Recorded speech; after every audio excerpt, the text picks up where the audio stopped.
呢個應該係我近年去過最多層數嘅停車場，除咗 MegaBox。唔知多唔多人上過嚟頂層12樓泊過車呢？我計過由入閘開始上到嚟呢一層要大概4分鐘，都唔係最大問題。一陣泊好車，我會講一講呢個停車場嘅致命傷。Hello， 大家好啊！今日會記錄一個比較熱門嘅車場，就係觀塘廣場停車場。喺呢條片正式開始之前，喺上一條講啟德主場館嘅片舉辦嘅日本手信抽獎就已經有結果啦。為咗唔想影響呢條片嘅進度，我就將抽獎嘅過程同結果放咗喺片尾。心急想知結果嘅可以直接撳去片尾睇返。我而家先講一講我今次係點樣去呢個觀塘廣場停車場。出咗東隧之後，就經鯉魚門道往西行，去到運輸處嘅十字路口就左轉入嚟眼前嘅偉發道，之後就可以 keep 住行我行緊嘅呢一條線。提返就唔好行最快線，即係唔好行呢度右手面呢一條線，如果唔係呢就會兜返轉頭噶啦。咁過咗呢個 U-turn 位之後呢，就準備右轉入去成業街。我相信大家都應該知道啦，成業街呢幾個燈位、呢幾個路口係香港塞車嘅重災區之一。喺某啲繁忙時間，我試過淨係呢一段路都可以塞10分8分鐘。呢度塞車嘅原因有好多，亦都好複雜。但係我認為比較關鍵嘅係因為喺呢一條成業街兩邊呢，長期都塞滿咗死車。咁佢哋停喺路邊嘅原因有好多啦，有啲係貨車上落貨啦，有啲係啲地盤嘅大車啦，亦都係有啲私家車或者啲七人車停咗喺度唔知做咩嘅。咁令到原本街尾駁返出去開源道嗰盞燈呢，好多時就算綠燈啊都冇車過，就係因為呢邊前邊呢一橛呢塞死咗。到真係行得通返嘅時候呢，嗰盞燈又轉咗紅燈喎。咁喺呢個死碌之下，嗰盞燈永遠淨係放得幾部車出去，所以導致呢一條成業街呢長期都塞車。其實成業街兩旁呢都好多停車場，唔計佢工廠區嗰啲上落貨車場啦，淨係喺街尾就已經有3個大型停車場，4個可以咁講。其中一個就係我今次要去嘅觀塘廣場停車場，佢都算係喺區內比較大型同比較多位嘅停車場。我亦都留意到呢一個停車場可以話算係我近年泊過最多層數嘅時租停車場。唔計 MegaBox 啊，MegaBox 雖然層數多，但係佢有部分樓層呢係冇得泊車嘅。雖然呢個停車場係相對比較大同埋多車位，但係如果有睇過我之前片嘅朋友應該記得，如果我過嚟成業街嘅話呢，一般大多數我都係會泊去電信一代廣場停車場。我唔係咁中意泊呢個觀塘廣場停車場，一陣間入到去就會解釋下點解我唔中意泊佢。好啦，搞咗一輪，終於嚟到閘口啦。由頭先成業街街頭至到入嚟停車場閘口之前呢，我都係用咗快鏡去記錄，所以啲聲係會有少少怪。咁嚟到入閘呢個位置，我用翻正常速度啦。呢個停車場限高 1.8 米。不過好奇怪嘅，雖然佢呢個停車場限高 1.8 米，但係入到去你會發現好多 1.9 幾米嘅 High Ace 咧都泊咗喺度嘅。所以我相信佢呢個 1.8 米係攞到最保守嘅啦，即係可能佢某幾個位置係特別矮啲，而大部分嘅情況都係高過 1.8 米。咁當然啦，如果你唔熟嘅話，就千祈唔好駁啦。由閘口一嘢轉到上嚟呢，呢度就叫做3樓，而呢一個停車場係冇4樓嘅，即係話3、4樓、2、3、4樓都冇車位嘅。要去到真真正正開始有得泊呢，就係要由呢一層5樓開始。咁我頭先都有講過啦，呢一個停車場係我暫時去過應該最多層數嘅停車場。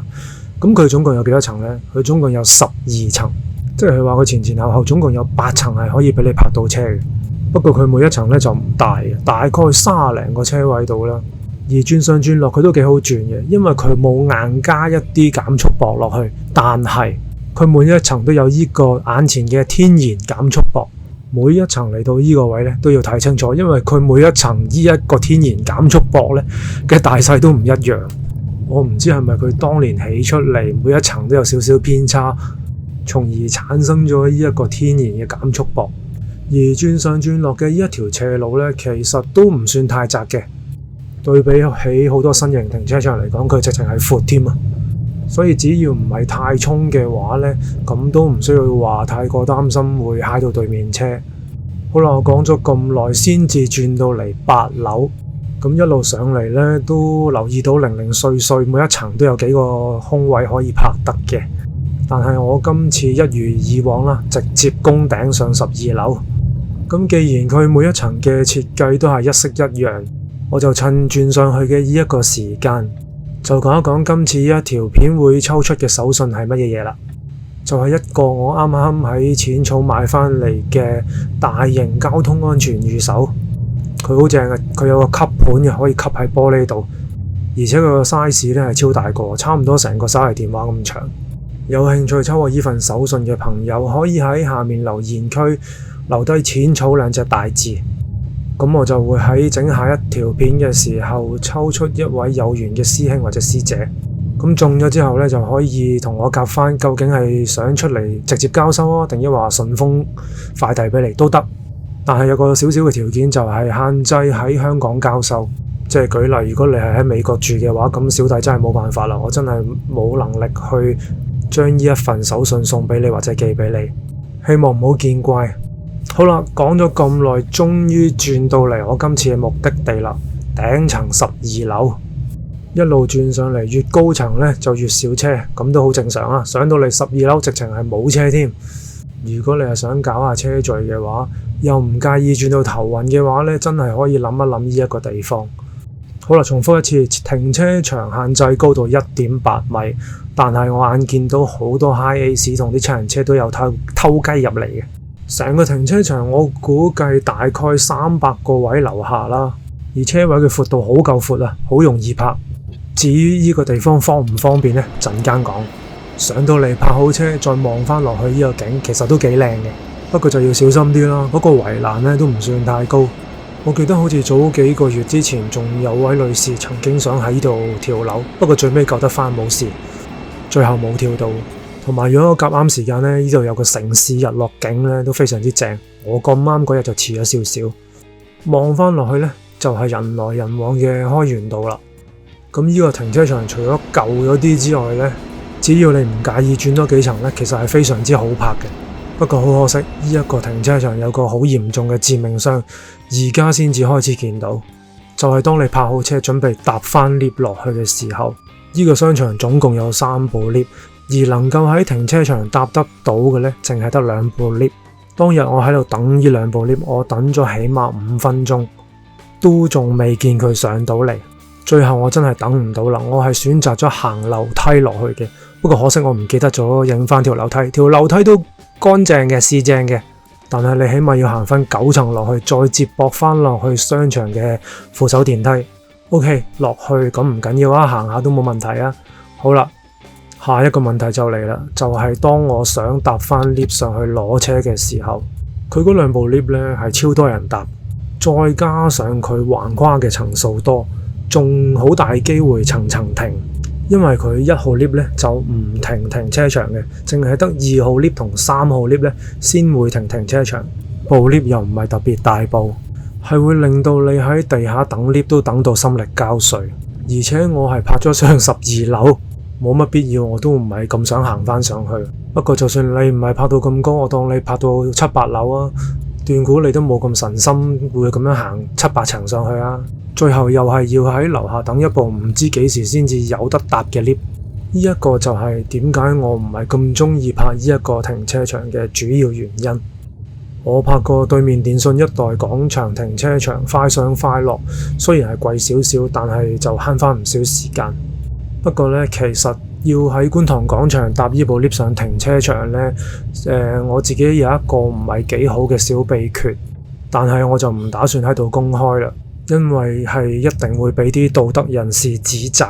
我睇下有冇時間，或者我將呢一個方法擺翻喺會員區。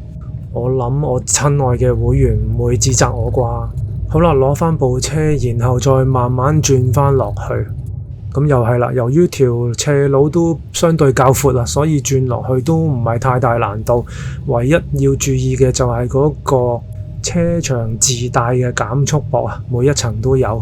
落嘅時候仲更加要注意啊！如果唔係呢個頭鏟或者泵把呢，分分鐘坐落個地下度啊！咁另外都想趁轉緊落去停車場出口嘅時候，分享下我通常過嚟觀塘呢個位置會做啲乜啦。我大部分泊過嚟成業街呢，最主要都係上去幫襯小旺角，唔可以用幫襯嚟形容啊，係用支持啊！我上次電信一代嗰條片都有講過啦，而家好難再揾到咁有堅持嘅小店，所以一有時間我都會過嚟支持下。另外過得嚟最多做嘅呢，就係去觀塘工業中心上30士多買呢個芫茜燒賣。雖然而家出邊好多地方都有得賣呢個30士多嘅燒賣，但係如果過開嚟嘅話，我都會直接上去佢哋嘅30士多。而家改咗名叫做麵香研究所啊，好似佢嗰度除咗有燒賣賣之外呢，仲有好多特別嘅嘢食。有一個辣醬我係近期覺得非常之正嘅，就係恆仔辣啊！上次睇湯力演唱會都冇排隊買到，估唔到上返呢個麵香研究所嗰度可以買得返呢個恆仔辣。鍾意食辣嘅真係值得一試啊！好啦，講下就轉返落嚟3樓呢個差唔多到達出口閘口嘅位置，淨係轉落嚟都玩咗幾分鐘。仲要睇下前面部車生唔生性啊！有啲呢，我真係唔知點解佢可以行得好慢。有樣嘢就唔知關唔關事啦。而家香港每年有幾萬個呢免考試就可以吸到嘅香港車牌人牌啊！我講緊係人牌。每年呢類型嘅吸牌數量呢，係多過 DSE 考生。近年好多喺日本自駕遊都炒車嘅香港人，我唔知嗰啲係唔係呢類型嘅車牌啦。如果再係咁落去，就大家都唔使玩，全部香港嘅人牌、國際牌就準備俾外國擺入黑名單，咁就要多謝晒呢班人啦。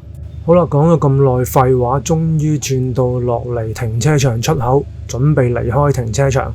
而今次呢一條觀塘廣場停車場嘅記錄呢，嚟到呢度亦都差唔多啦。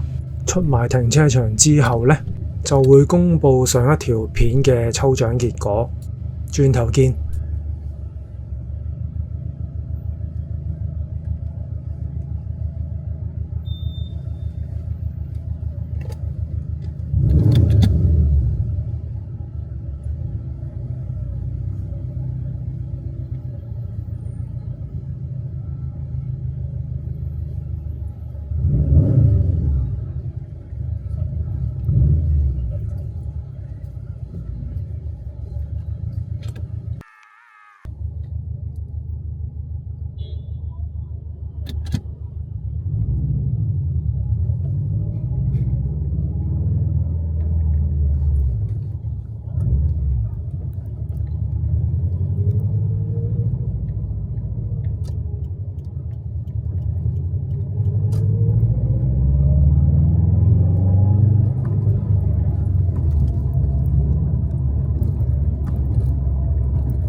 好啦，終於嚟到本台第一次嘅手信 giveaway 活動。喺我上一條片度有留言交通安全嘅朋友呢，我都放入咗呢個 pool 裏面啦。而呢個抽獎嘅重任我就交俾呢個輪盤決定啦。